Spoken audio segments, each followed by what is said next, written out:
La la la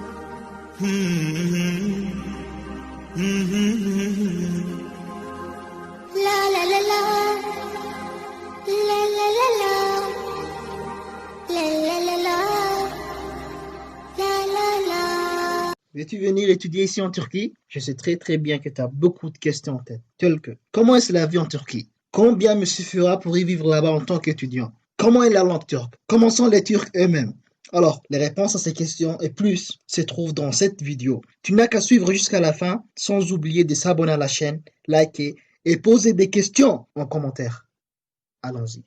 Assalamu alaikum wa rahmatullahi wa barakatuh. Bonsoir les amis. En réalité, nous remarquons ces dernières années une forte augmentation des étudiants djiboutiens désirant venir en Turquie faire leur licence ou master, dont j'en fais parmi. Cependant, il est évident que beaucoup de questions viennent en tête par le simple fait d'y penser au sujet. T'inquiète, dans cette vidéo, tu trouveras les réponses adéquates à toutes tes questions ou presque. 1. Comment est la vie en Turquie? La vie en Turquie est quasiment convenable aux étudiants djiboutiens parce que le coût de la vie n'est pas élevé par rapport aux pays européens et même par rapport à Djibouti. Cela ne veut certainement pas dire que la vie est beaucoup moins chère qu'à Djibouti de tous les côtés. Bien sûr que non. Mais de manière générale, vivre en Turquie est parfaitement adéquat aux étudiants djiboutiens. Il est fort probable que tu te demandes combien pourra me suffire en tant qu'étudiant. Certes, cela dépend de l'économisation de chacun, mais disons que 2000 TL, qui est environ 50 000 francs djiboutiens, est largement suffisant à condition de cohabiter avec des amis afin de partager les loyers et les factures, électricité,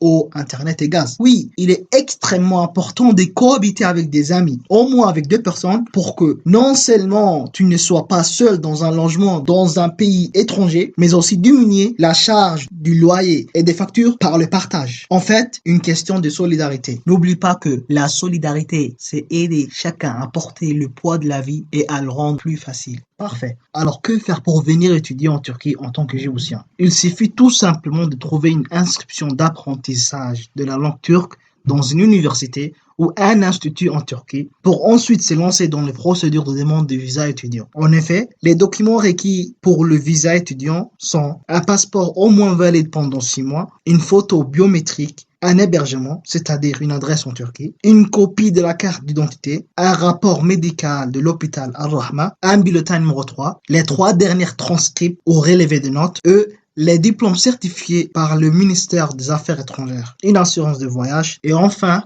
les pièces justificatives financières du sponsor, c'est-à-dire de la personne qui prend en charge de l'étudiant, par exemple les parents ou les grands frères. Ces pièces justificatives sont les relevés bancaires des 3 derniers mois, une attestation de travail, le bulletin de paye des 3 derniers mois. Pour les travailleurs indépendants, un registre commercial ou patente et une lettre de l'employeur sont exigés. N'hésite pas à me contacter par WhatsApp pour te trouver une inscription à une université ou à un institut à Ankara et t'aider dans ton procédure de visa. Dans la prochaine vidéo, nous entamerons, Inch'Allah, comment l'étudiant pourra s'adapter avec les Turcs et leur langue, comme nous en parlerons également des différentes universités et partager avec vous des conseils précieux à propos de cela. N'oubliez pas surtout de s'abonner à la chaîne, liker et poser vos questions en commentaire. À la prochaine vidéo et merci.